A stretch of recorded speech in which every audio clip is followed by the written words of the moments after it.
10th qualification తో Indian air force MTS permanent job notification అయితే release అయింది.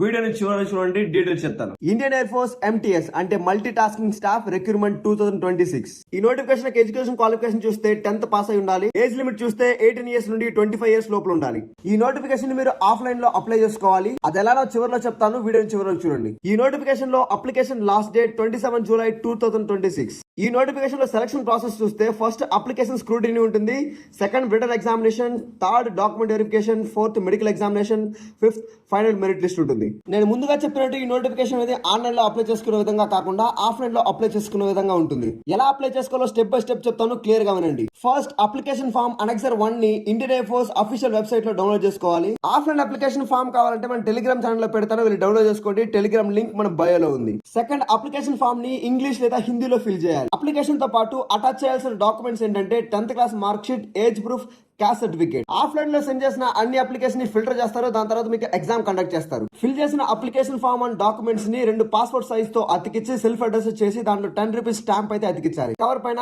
Outer envelope application for the post of MTS and category bracket లో మీ category ఏంటో రాయాలి. మీరు రెడీ చేసిన ఆఫ్లైన్ అప్లికేషన్ ని ఆర్డినరీ పోస్ట్ లో ఇక్కడ కనిపిస్తున్న అడ్రస్ అయితే మీరు పోస్ట్ చేయాలి. గుర్తుపెట్టుకోండి, డాక్యుమెంట్స్ అటాచ్ చేయకుండా పోస్ట్ చేస్తే మీ అప్లికేషన్ అనేది క్యాన్సిల్ చేస్తారు. ఈ నోటిఫికేషన్ అప్లై చేయడంలో ఏమైనా డౌట్ ఉంటే కమెంట్ చేయండి, క్లియర్ గా వీడియో చేస్తారు.